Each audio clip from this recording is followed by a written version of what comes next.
I would like to see in the future where people work together for the good of these animals, because obviously we are all targeting these animals for conservation and we only have one ecosystem. Our first rule here is like pangolin first. That's our number one. Before you do anything, before you go anywhere, you have to make sure the pangolins are safe. So when you wake up early in the morning, we check the pangolins out for feeding. After we are done, we feed the pango pup. After we are done with that, then that's the best rule is done. That's pangolin first.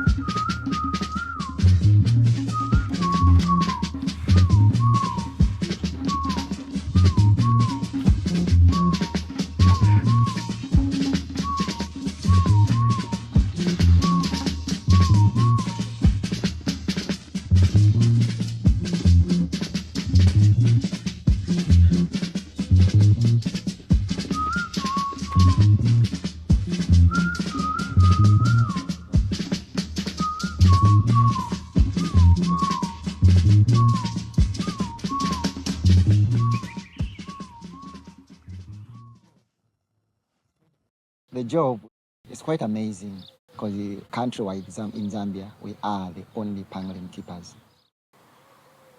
Love taking care of pangolins. It's like taking care of my own children. We release them back to the world, and that is my main goal. I couldn't even believe it because it was like a dream come true. I've never seen this kind of amazing creature before, and me taking care of an animal is a dream come true to me.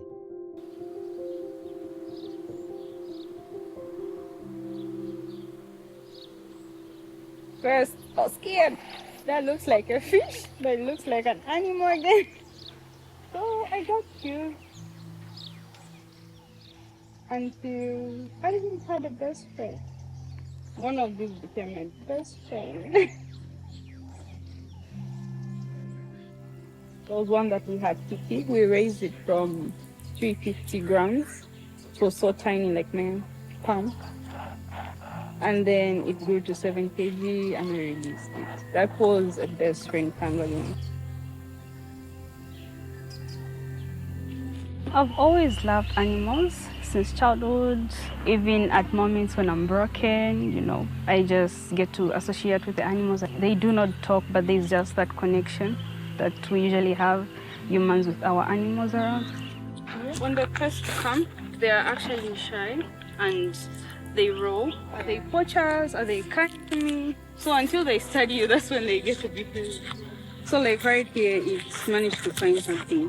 When there is rain, the ants shift from the ground to the dead trees.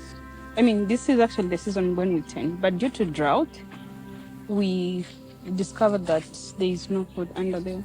Ground pangolin depends on the ground. They don't dig burrows. They live in other animal burrows. In those burrows, they can even share. Maybe there's a snake, maybe there's a cheetah, and they're all renting that burrow. Remember someone said, pangolins don't walk fast. But then he was trying to capture, and it was already that side. Sorry.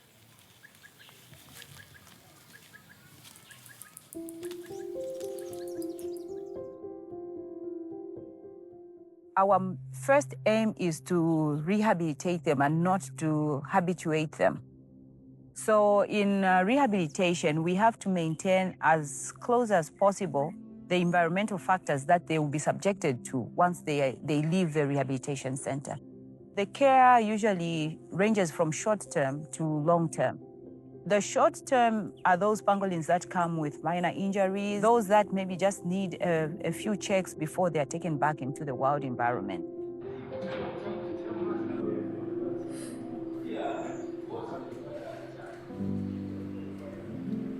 Yeah. People kill snakes at villages. Yes, but in town now they stop killing snakes. Yeah, after the people who go around. Yes. Until maybe you are certified and then you examine. So on examination, soft bath, we are were actually also infected. Like, she was rescued, yes, from poachers. She has lost some weight from the time she came, because when these are in captivity, they usually lose weight. She's been on treatment for 2 weeks, and so far she's doing well. Okay. So we do ultrasound, we do hematology, we do everything. Yeah. Yes. See how these wounds were not like this. See now how they are. This, the bone was exposed. You can see that they were really, really bad. She was obviously put in a container and she was fighting. So you tried, there's a bone that is connected. They're anyway allowed to have these in captivity. They belong to the state. Yeah. They're just looking at But them. even when you're just like keeping it, you're not really like doing it for anything. Kicking it to do what? They are gone. You're gone, you're just gone. We need to run to ultrasound, yes.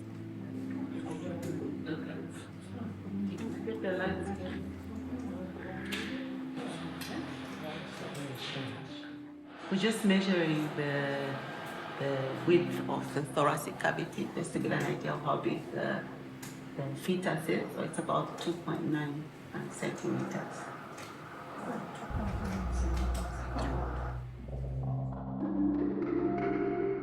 The long term are the ones that have ended up here with maybe they've lost their mothers. And our aim is to just try and raise them to a point that they are strong enough and they're big enough to go out in the environment. Then it came at 1 kg, and 1 kg could be maybe 6 months. So for 2 kgs, I think I can say now a year. So the weight was reduced. Came with the mom who was pregnant. When they reached at the rehabilitation center, we had to, put them together. They are supposed to be together at least for 3 to 4 months.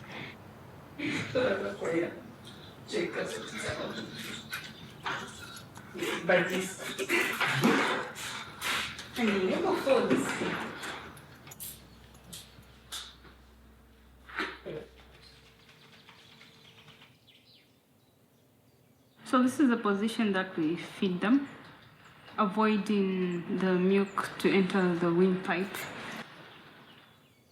One of the heartbreaking moments is when you get to release them, realizing that you're never gonna see them again. Just imagine, like you're never gonna see them again. We had one which was 360 months. Till now, we're still crying, like, where's our favorite baby? So just like this one here, it will be missed. It's not coming out. Once it gets cold, it takes long to come out.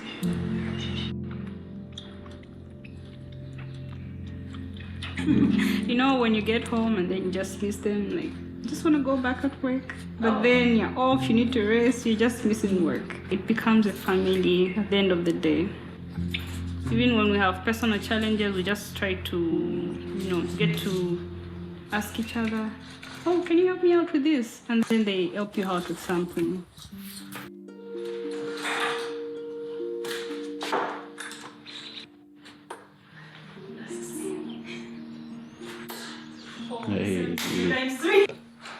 I've actually learned that pangolins are friendly. They are not all those statements I used to hear from people that pangolins are harmful animals, which is not true.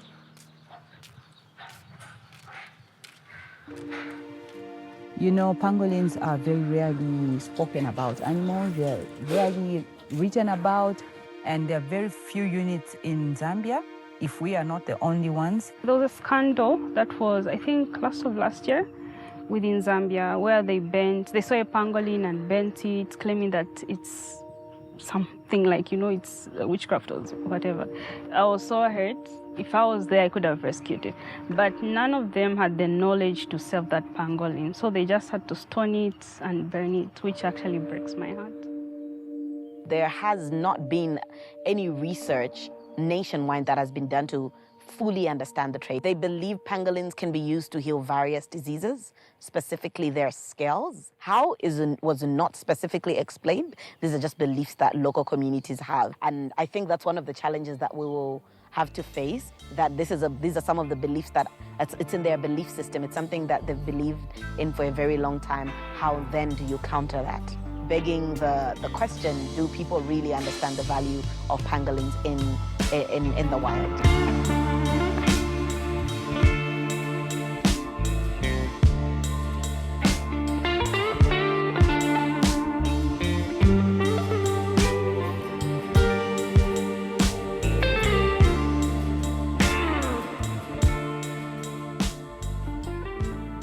What they're getting from the pangolin is purely keratin. The myths that they have about, no, it can cure this, it can do what, if they have the nail, and the nail cannot do anything. When we came here, we found one where the tail was cut off and it didn't survive. That was a real sad news. You get so hurt that it's not only the world of humans, but it's also the world of animals too.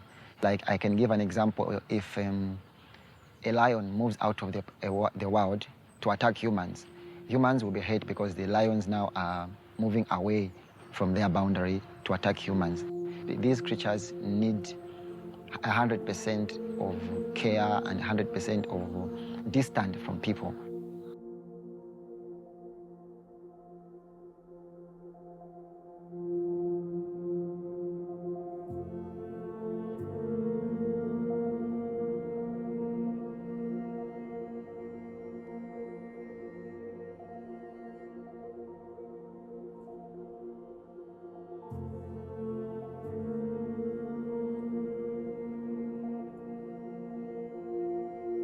The poachers, they do know that wildlife poaching is illegal, but it's lack of understanding of this wildlife crisis. The reason why they always do that was because of money.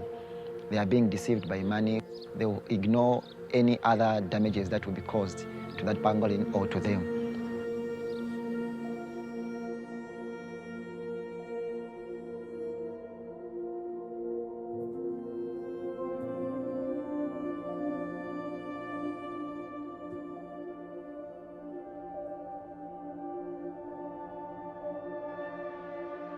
We are rescuing numbers between 50 and 100 every year. We might in the end lose a species. I try to, educate people about pangolins and tell them to tell their friends to say poaching is actually illegal. You don't do that. You don't kill animals. Just let them be.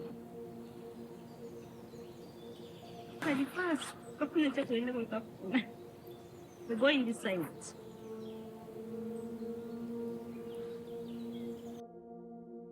Conservation organizations have now come into trying to conserve them, and they have realized that they are drawing close to their extinction, and they're trying everything that they can do to bring them back into our existence.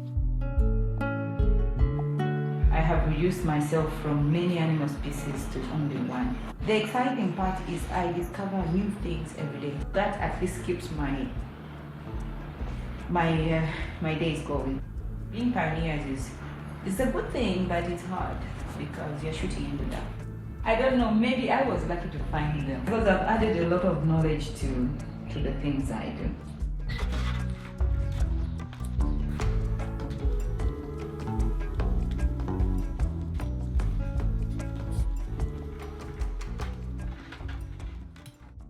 On the release dates, it's one of the most exciting moments of putting in all my power, and then I remember so I'm never gonna see it, and that breaks my heart too.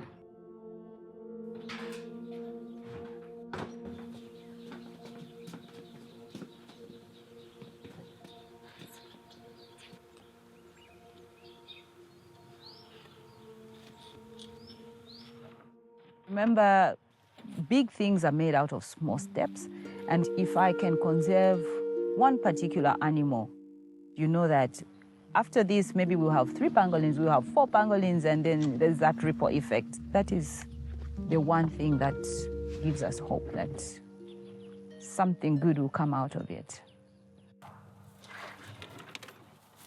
In comparison to domestic animals, you would be asking the owner about how the dog is doing, how the cat is doing, and you have like constant information and you know that this animal is doing well. We are running a post-release monitoring program.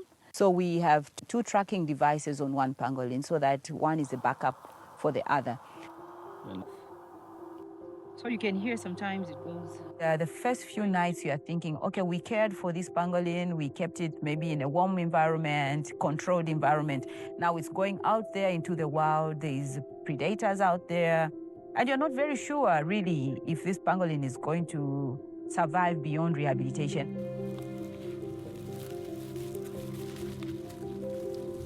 When the pangolin is walking away from where you are releasing it, you've got all these thoughts running through your mind.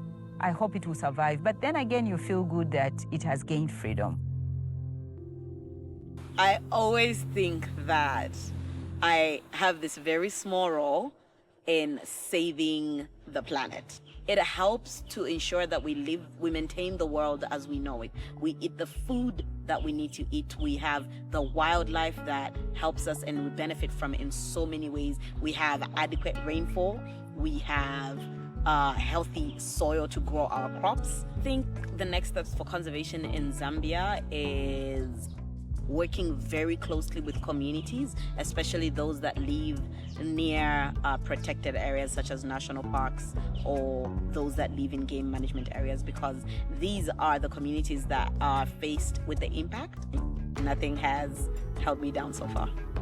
Aim higher and higher and higher. Just take good care of wild animals.